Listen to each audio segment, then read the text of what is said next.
Come on, bro. Yep.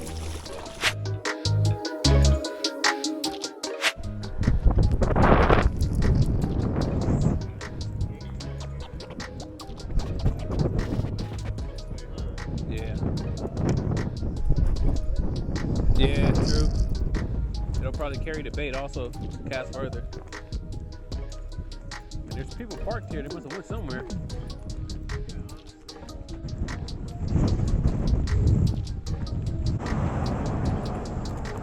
Striper. Pike minnow. What?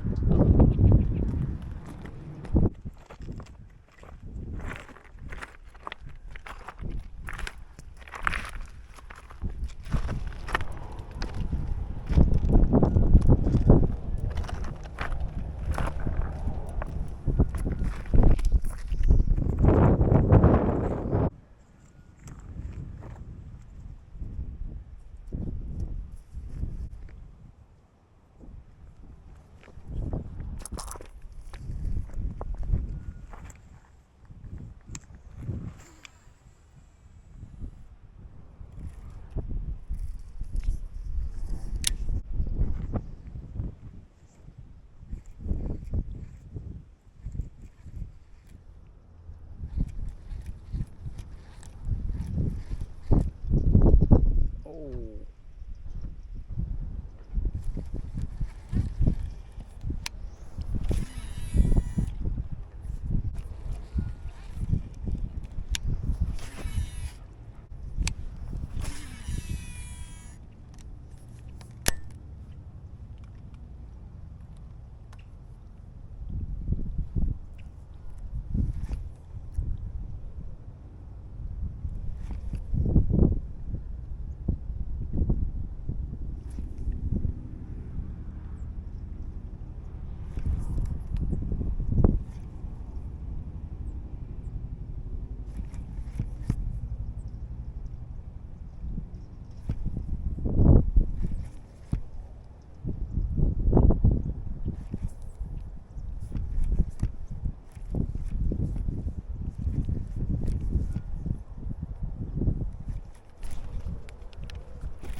Come on, bro.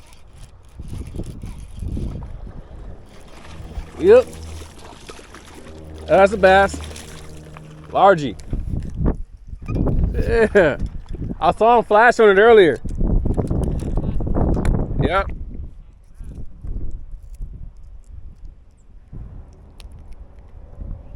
Little fighter. Chunky.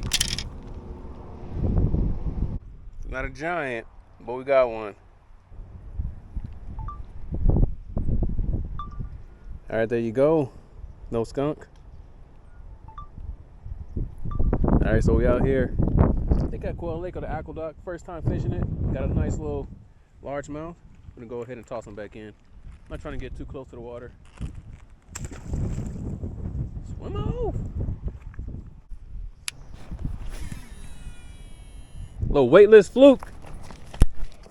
Not gonna hold you guys too long, but for those of you that are new to fishing and that are bound to ask questions. So the location you just saw me at was Quail Lake. Shout out to the homie for showing me where it's at, because for the longest, you guys have been commenting and telling me to check out Quail Lake, but I just didn't know where it is. As you guys know, my favorite rig is a weightless fluke. And the simple way to hook that up, you just get your favorite fluke, whatever color you like. Usually I get a EWG. This is a very thin wire, small EWG hook. I usually use this with a junior fluke. For a full-size fluke, I would usually use like a 3 or 4/0 EWG hook. If you guys have a different suggestion, leave it in the comment section below. But I usually use a size 4/0 hook for a weightless fluke and a weightless Senko. I like to always have one rod with a weightless EWG tied on there, so I can always throw on a fluke or a Senko and be good to go. Because I fish around a lot of grassy areas, or areas where I'm potentially going to get hung up, being that I fish from the shoreline. But anyway, so you just take your fluke and your hook. You go in the center of the bait. Try to keep it as center as possible, like that. bring it through, rotate that in, down, see like that, and then you're gonna flip it.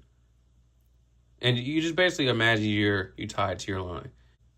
Once you're in like this, the eye of your hook will typically go in a little bit, or it'll be sitting outside the fluke. You see where the bend is. That's where your hook point is gonna come in, hook it through, and then there you go.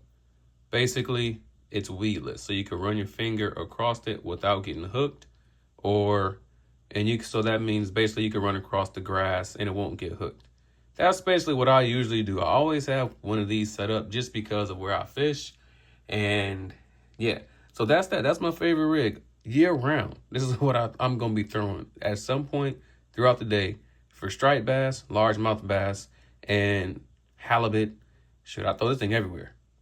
So I've been getting a lot of questions in the comment section, basically asking about basic fishing tips, whether it's targeting trout, bass, crappie, catfish, or whatever. You guys have any suggestions for new fishermen and new fisherwomen? Leave it in the comment section below. Whatever questions you may have, just comment down below, and I'm sure somebody will be able to answer you.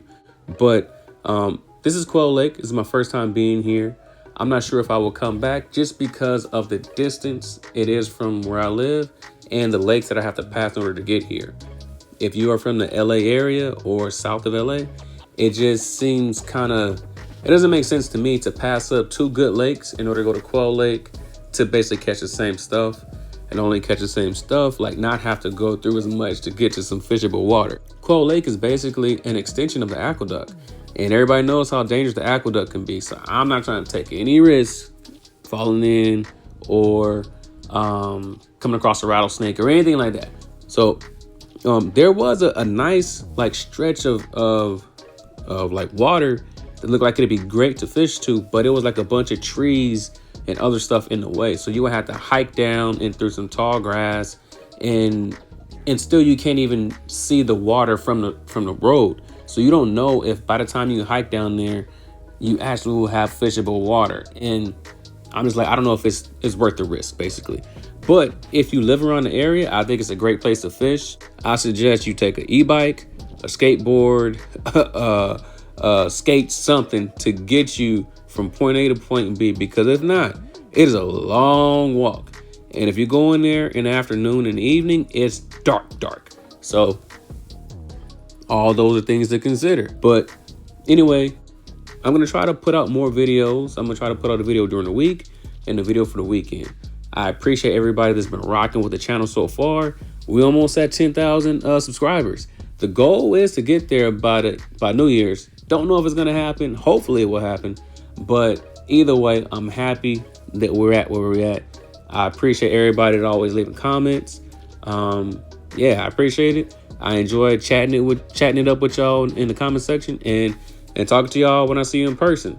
With that said, if you see me out there, come say what's up. You know, let's go into the new year strong. Next year, I'm trying to be out on the kayak. And, you know, I'm working on it. I'm working on it.